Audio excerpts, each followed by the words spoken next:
Hey, you guys. Um, this particular message is based upon two numbers that God has gave me. The first number is 32, and the second number is 44. And I kind of know who this message. God dropped the person in my spirit for this message, but I'm going to inbox them too whenever I get upload this video. But um, God still want me to record it and put it out because someone else needs to hear it. It just don't apply just to one person. It applies to a lot of us, children, His children of God, right now during this time, um, because of what's going on. So, like I said, the first number is 32, and it means a messenger, envoy, envoy, one who is sent, an angel, a messenger from God. And the second number is 44, which means a fishing hook, a small hook. And in the Bible, God took me to the book of Matthew, Matthew chapter 17. I'm gonna read the 24th through the 27th verse, and then I'm gonna read the commentary, what he wants me to read in the commentary. But this particular passage is Peter finds the coins in the fish mouth. On their arrival in Capernaum, the tax collectors for the temple tax came to Peter and asked him, "Doesn't your teacher pay the temple tax?" "Of course he does," Peter replied. Then he went into the house and talked to Jesus about it. But before he had a chance to speak, Jesus asked him, "What do you think, Peter? Do kings tax their own people or foreigners they have captured?"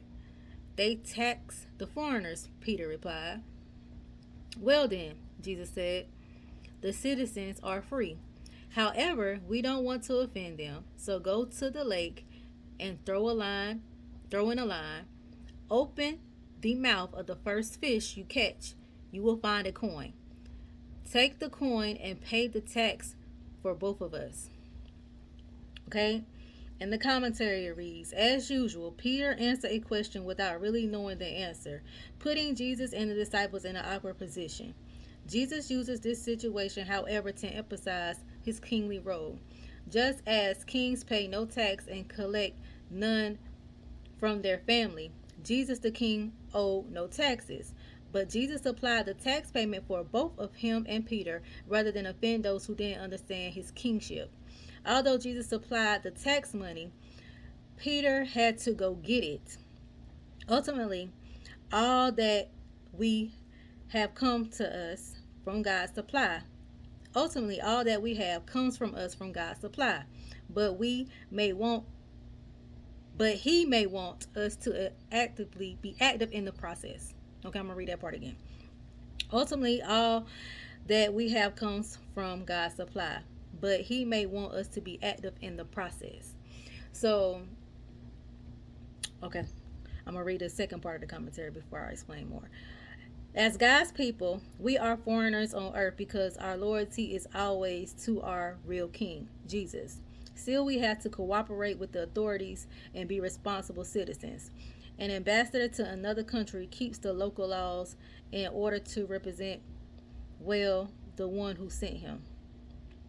We are Christ's ambassadors, and you being a good foreigner ambassador, are you being a good foreign ambassador for him in this world?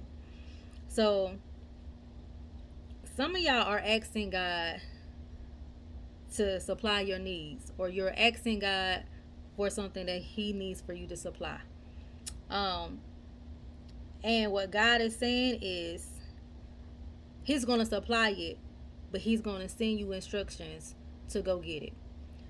Just like Jesus supplied the coin, Peter still had to go retrieve the coin out of the fish's mouth. Okay? So, whatever you're asking for in this season, God is going to supply it. But He's going to send the divine instructions on where you need to go to get the supply for what you need. That's why it's very imperative when we ask for God to do things for us, to sit and meditate on His Word, to sit in His presence so He can give us divine instructions on what we need to do in order to get what we need from Him in this hour. Because God will supply all of our needs according to His riches and glory, but they come with instructions. And God is going to supply, but you have to follow the instructions um, in this season, in this hour. Um, Faith without works is dead. You have to do something. Um, you can't just sit and think things are just going to fall into your lap. It doesn't work that way. God gives you instructions. You have to move. Um, and whenever you move and do what He says and be obedient, He will supply your needs. It happens in my life several times. God tell me to do something, it might not even make sense, and when He tell me to do it, my needs are met. So whoever this is for, your needs will be met. God will supply. You just need to be obedient and follow the instructions of what God is saying in this season, in this hour, and then He will supply. But you have to be active. Um, you might be the messenger, or He might even actually send a messenger, because a messenger is someone. A messenger can be someone that God sends, or one that is sent. He might send you to actually go do something, and that's when your financial breakthrough is going to come, or that's where whenever your need is going to be met by you just being obedient and doing what He tells you to do in this season, in this hour.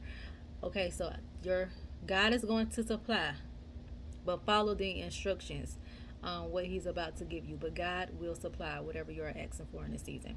All right. I love you all, and I will chat with you later.